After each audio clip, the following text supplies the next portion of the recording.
Welcome to Drop the Bow Tie. In this episode, we're going fishing.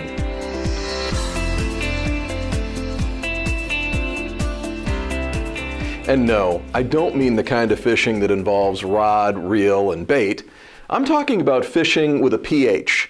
Those emails or texts that try to induce you to surrender your account information, or worse, for your dealership, click on a link that results in malware infecting your dealership's computer network. Phishing attacks are a kind of social engineering, convincing people to behave in a particular way. And social engineering is far and away the greatest threat to the security of computer networks. Social engineering attacks account for 70 to 90% of all computer attacks.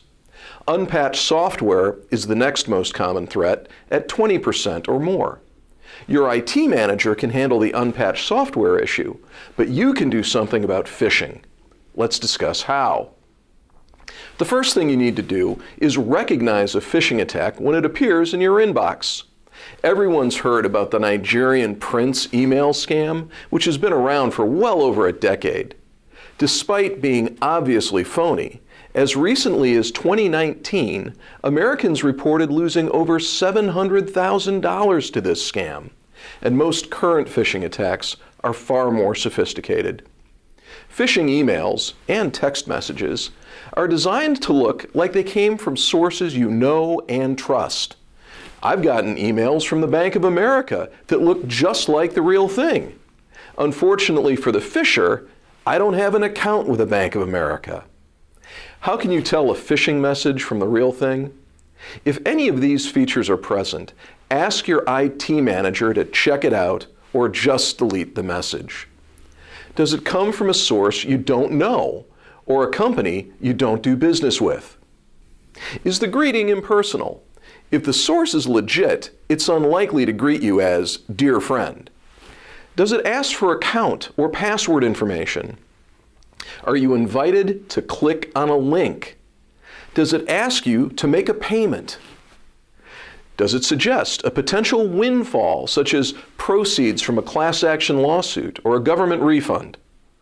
Does it offer you free stuff or anything else that your gut tells you is just too good to be true? Here's an example of a phishing attack provided by the Federal Trade Commission. Looks legit, right? Netflix is, after all, a real company, and that is its logo. But let's look closer.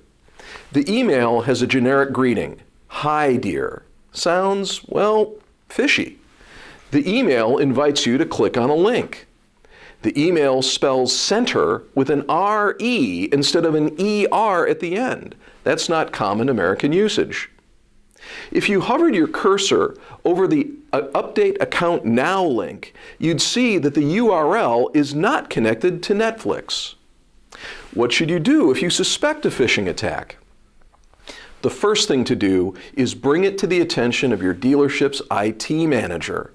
But not all dealerships have an in-house IT professional, so you may need to noodle this out on your own. Ask yourself if you have an account with the company or know the person that contacted you. If the answer is yes, and you still suspect a phishing attack, contact the company or the person and ask if the message is real. But don't use a number or email address contained in the message itself. If the answer is no, delete the message. Do not respond to it, do not divulge any personal account or password information, and do not click on any links. Doing that could result in malware being installed on your dealership's network. Social engineering attacks, such as phishing, are the biggest piece of the computer attack pie, and they're the piece you can prevent. Stay alert, stay suspicious, and when in doubt, throw it out. For Drop the Bow Tie, I'm Jim Ganther. Thanks for watching.